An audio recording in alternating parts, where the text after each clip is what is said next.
하나님의 말씀 봅니다. 하나님의 말씀은 고린도후서 13장 1절에서 13절 신약성경 301쪽에 있습니다. 내가 이제 세 번째 너희에게 가리니 두세 증인의 입으로 말마다 확정하리라. 내가 이미 말하였거니와 지금 떠나 있으나 두 번째 대면하였을 때와 같이 전에 죄지은 자들과 그 남은 모든 사람에게 미리 말하노니 내가 다시 가면 용서하지 아니하리라. 이는 그리스도께서 내 안에서 말씀하시는 증거를 너희에게 구함이니 그는 너희에게 대하여 약하지 않고 도리어 너희 안에서 강하시니라. 그리스도께서 약하심으로 십자가에 못 박히셨으나 하나님의 능력으로 살아계시니 우리도 그 안에서 약하나 너희에게 대하여 하나님의 능력으로 그와 함께 살리라. 너희는 믿음 안에 있는가 너희 자신을 시험하고 너희 자신을 확증하라. 예수 그리스도께서 너희 안에 계신 줄을 너희가 스스로 알지 못하느냐? 그렇지 않으면 너희는 버림받은 자니라. 우리가 버림받은 자 되지 아니한 것을 너희가 알기를 내가 바라고 우리가 하나님께서 너희로 악을 조금도 행하지 않게 하시기를 구하노니 이는 우리가 좋은 자임을 나타내고자 함이니 아니라 오직 우리는 버림받은 자 같을지라도 너희는 선을 행하게 하고자 함이라. 우리는 진리를 거슬러 아무것도 할 수 없고 오직 진리를 위할 뿐이니 우리가 약할 때는 너희가 강한 것을 기뻐하고 또 이것을 위하여 구하니 곧 너희가 온전하게 되는 것이라. 그러므로 내가 떠나 있을 때 이렇게 쓰는 것은 대면할 때 주께서 너희를 넘어뜨리려 하지 않고 세우려 하여 내게 주신 그 권한을 따라 엄하지 않게 하려 함이라. 마지막으로 말하노니 형제들아 기뻐하라. 온전하게 되며 위로를 받으며 마음을 같이하여 평안할지어다. 또 사랑과 평강의 하나님이 너희와 함께 계시리라. 거룩하게 입맞춤으로 서로 문안하라. 모든 성도가 너희에게 문안하느니라. 주 예수 그리스도의 은혜와 하나님의 사랑과 성령의 교통하심이 너희 무리와 함께 있을지어다. 아멘. 고린도후서를 마무리하면서 과거의 것을 한번 살펴보면 고린도 교인 중에서도 회개하지 않은 소수의 그룹에 대한 근심이 있었다. 고린도 교회 안에 여전히 회개하지 않고 사도 바울을 대적하는 무리가 있었다 하는 겁니다. 그러면서 우리가 고린도후서를 전반적으로 살펴보면 1장 1절에서 1장 2절까지는 서론 인사 부분이고요. 1장 3절에서 7장 16절까지는 바울과 그의 사역에 대한 이야기입니다. 8장 1절에서 9장 15절까지는 헌금에 대한 이야기고요. 그리고 10장 1절에서 오늘 13장 10절까지는 바울의 사도직에 대한 변호, 그리고 13장 11절에서 13절까지는 결론이다.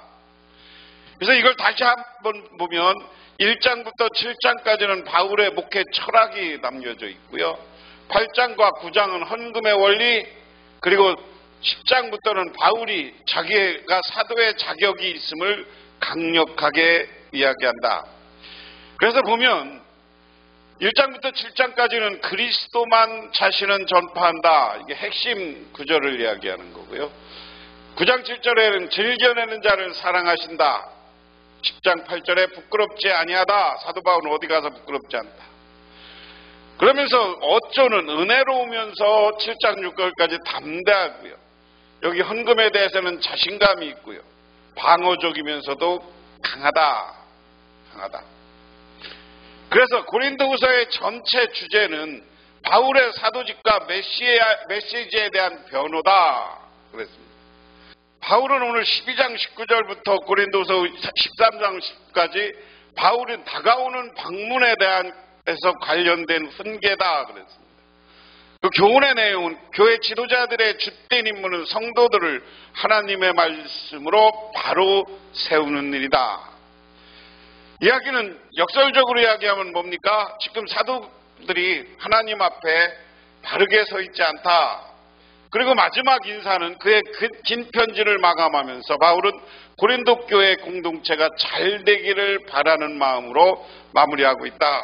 이렇게 고린도서 13장을 살펴봅니다. 전제를 스스로 믿음을 확증하라.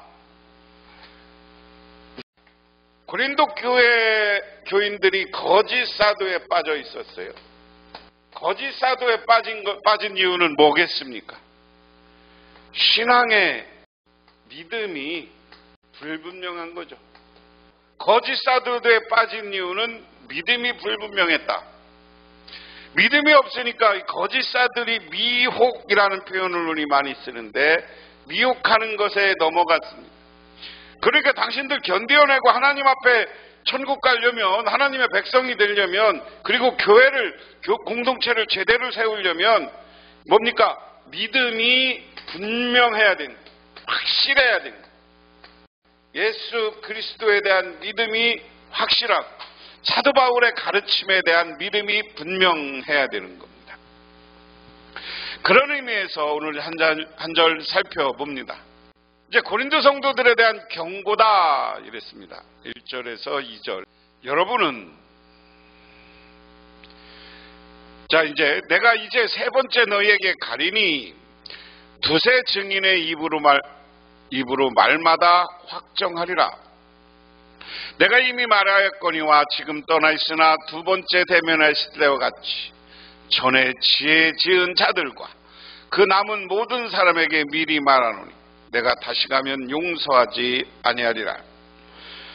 바울은 고린도 교회를 세 번째 방문하겠다는 계획을 다시 한번 알립니다.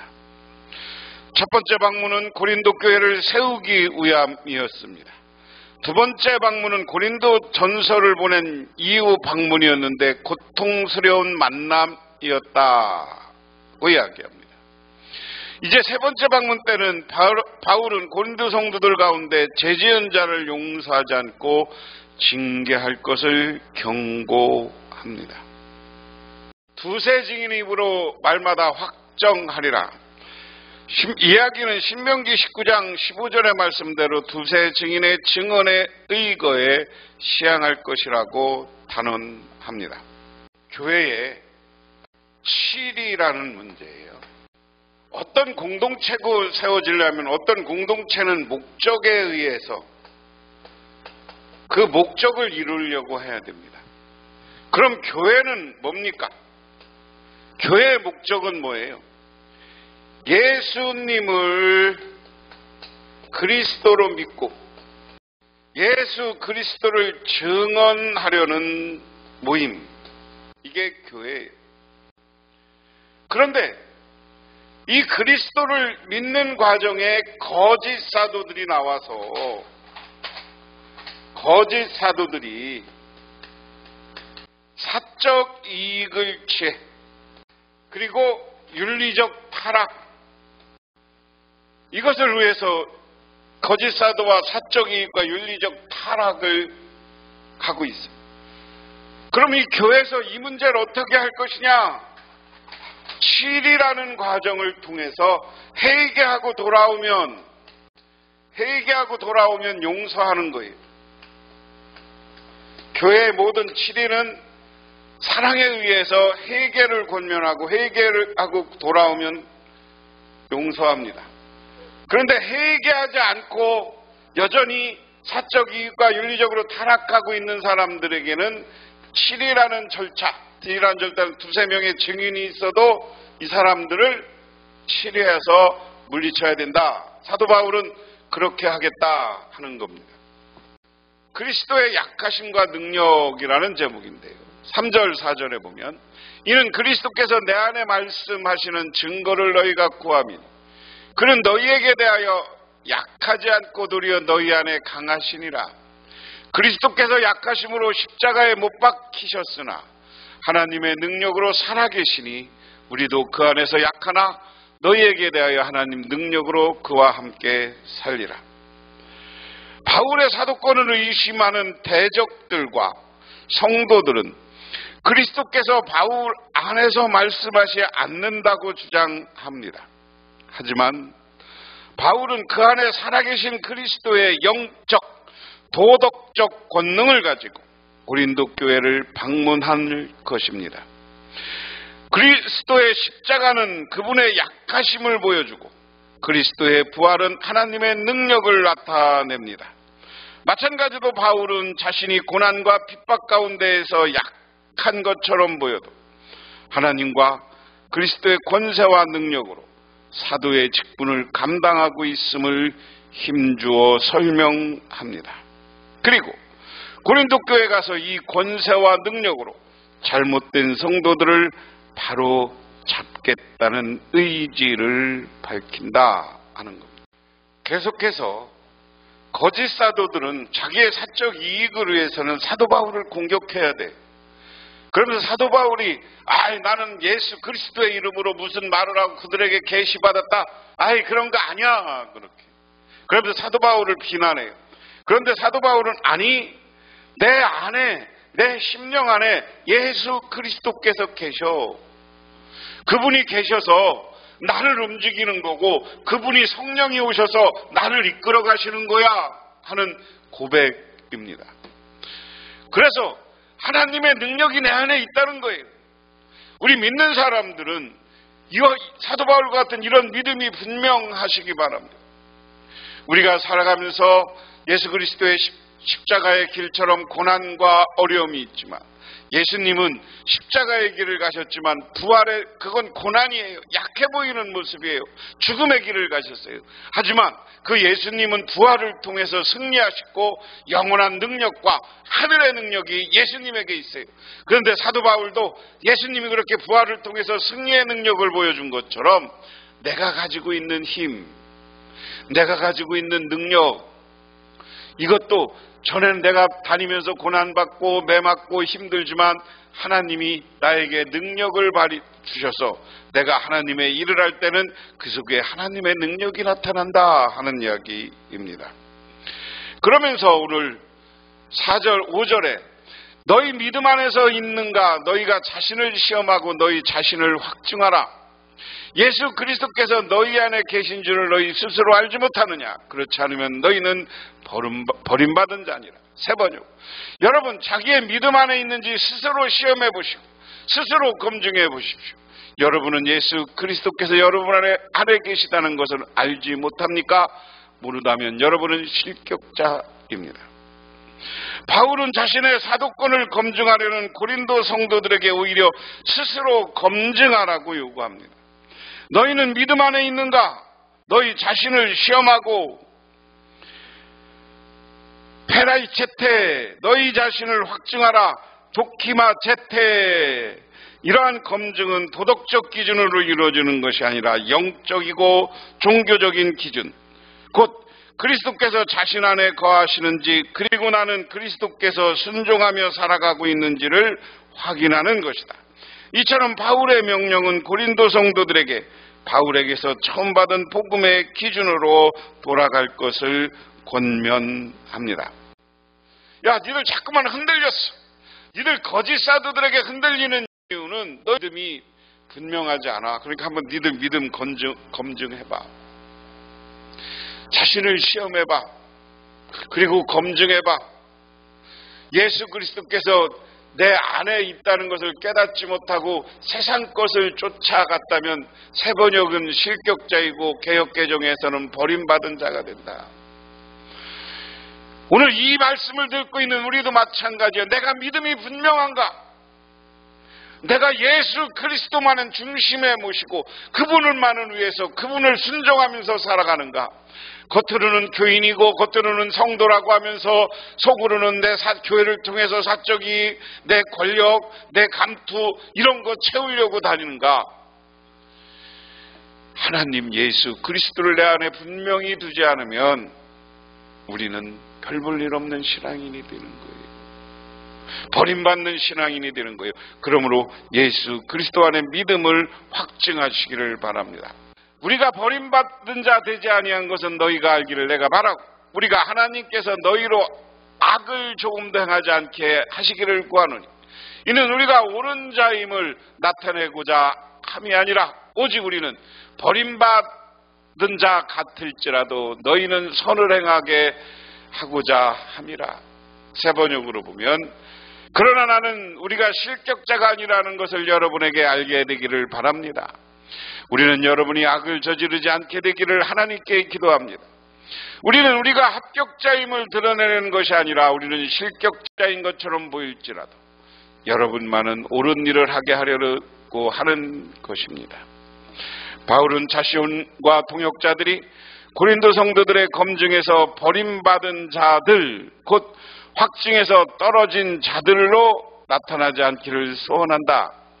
물론 바울은 자신의 사역을 평가할 수 있는 것은 하나님뿐이라고 계속 피력해 왔습니다. 그럼에도 불구하고 바울은 고린도 성도들이 자신의 사랑과 관심을 알아주기를 기대합니다. 이로써 그들이 악을 조금도 행하지 않는 자들이 되기를 기대하기 때문입니다. 그들이 이렇게 정결한 자가 된다면 바울은 스스로 좋은 자임을 증명하게 되겠지만 그것은 그의 주된 목표가 아닙니다. 바울은 자신이 하나님 앞에서 진정성을 가지고 사역을 감당하며 그 열매로 고린도 성도들이 악을 조금도 행하지 않고 선을 행하는 자들이 되리라 믿고 있습니다. 그래서 버림받은 자가 되지 않기 위해서는 노력하라 하는 겁니다. 오늘 바울은 한마디로 얘기하면 나는 실격자가 아니다, 나는 버림받은 자가 아니다, 하나님으로부터. 오늘 고린도 교인들이 악한 일을 하지 않고 하나님 앞에 합격자가 되기를 바라고 실격자가 아니라 옳은 일을 해서 하나님께 칭찬받는 사람이 되기를 바란다 하는 의미입니다. 그 다음에 이제 8절에 우리는 진리를 거슬러 아무것도 할 수 없고 오직 진리를 우애할 뿐입니다. 우리가 약할 때 너희가 강한 것을 기뻐하고 또 이것을 위하여 구하니 곧 너희가 온전하게 되는 것이라. 그러므로 내가 떠나 있을 때 이렇게 쓰는 것은 대면할 때 주께서 너희를 넘어뜨리려 하지 않고 세우려 하여 내게 주신 그 고난을 따라 엄하지 않게 하려 함이라. 바울은 복음의 진리를 위해서 자신의 사역의 능력이 나온다고 다시 합니다. 바울은 복음의 진리를 위해서만 자신의 사역의 능력이 나온다고 역설합니다. 자신이 순전함과 진실성을 가지고 사역을 감당하고 하나님의 말씀을 하나님 앞에서와 그리스도 안에서 전할 때 성도들이 성숙하게 될 것을 설명합니다. 이와 같은 맥락에서 바울은 자신에게 있는 사도의 권리는 고린도 성도들을 넘어뜨리려 하지 않고 세우려 하는 목적이 있다고 설명합니다. 그러면 마지막 권면입니다. 마지막으로 말하노니 형제들아 기뻐하라. 온전하게 되며 위로를 받으며 마음을 같이하며 평안할지어다. 사랑과 평강의 하나님이 너희와 함께 계시리라. 거룩하게 입맞춤으로 서로 문안하라. 모든 성도가 너희에게 문안하느니라. 사도 바울은 이 문안 인사는 교회의 통일성을 강조합니다. 거룩하게 입맞춤으로 보통 가족 사이의 특별한 체회나 공식적인 문안 인사에만 사용하던 입맞춤의 인사가 집단 전체로 확대된 것을 나타나는데 이는 성도들이 서로 가족으로 이는 성도들이 서로를 가족으로 받아들이는 초대교회의 독특한 관행을 보여주고 있습니다. 바울의 권면은 5개의 명령과 하나의 약속을 포함하고 있습니다. 첫 번째 기뻐하라는 당시 그리스의 방식의 문안 인사에 가까운 표현입니다. 둘째 온전하라는 회복하라는 의미로 하나님과의 관계와 성도의 관계에 대한 명령입니다. 셋째, 서로 권면하라는 바울이 계속 강조했던 위로와 격려의 메시지를 서로 나누라는 권면입니다. 넷째, 마음을 같이 하라는 서로 분열, 분쟁, 시기, 질투, 자랑하던 그게 필요한 권면입니다. 다섯째, 평안하라는 것은 적극적이며 능동적으로 평화를 만들어내라는 권면입니다. 이어서 한 가지 약속을 제시하는, 그러면 사랑과 평화의 하나님이 함께 계신다는 것입니다. 물론 이 약속은 앞에 명령을 들어야 이루어지는 것이 아니, 하나님은 내가 그들 가운데 거하겠다는 약속을 이미 이루셨습니다. 그러므로 여전히 약속의 온전한 실현이 남아 있습니다. 이 약속을 지닌 성도는 하나님의 임재를 소망하며 명령을 지켜야 한다. 마지막 인사입니다. 주 예수 그리스도의 은혜와 하나님의 사랑과 성령의 교통하심이 너희 무리와 함께 있을지어다. 주 예수 그리스도의 은혜와 하나님의 사랑과 성령의 사귐이 여러분 모두와 함께 있기를 빕니다. 바울은 서신에서 유일하게 나오는 삼위일체적 축도로 마무리합니다. 이 축도는 바울이 모든 사역 현장에 전하고자 했던 복음의 핵심을 삼위일체 하나님의 특징적 사역에 담아 표현한 기원문입니다. 우리를 위해 희생하신 예수 그리스도의 은혜가 가장 먼저 나오고, 독생자를 세상에 보내셔서 관계를 회복하신 하나님 아버지의 사랑이 이어서 나오고, 마지막으로 성도들 가운데 역사하셔서 하나님과 교제와 성도의 교제 간의 교제를 이끄시는 성령 하나님의 교통하심이 나옵니다.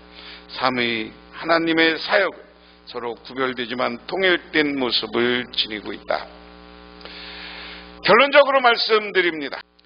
우리 그리스도인들은 여러 가지 의심 속에서도 하나님을 바라봐야 됩니다. 하나님을 온전히 바라보고 그 믿음 안에서 굳게 서서 이단이나 여러 가지 거짓 사도들에게 넘어가지 않고 믿음을 굳게 지켜 하나님께 칭찬받고, 우리 교인들은 서로가 서로를 인정하는 아름다운 관계를 맺어가시기를 바랍니다. 기도하겠습니다. 하나님 고맙습니다. 오늘도 하나님의 은혜와 은총 가운데 섰습니다. 주여 우리들을 도우시고 우리들 믿음 안에 굳건히 서서 하나님께 칭찬받는 사역자들이 되게 하옵소서. 예수님 이름 받들어 기도드리옵나이다. 아멘.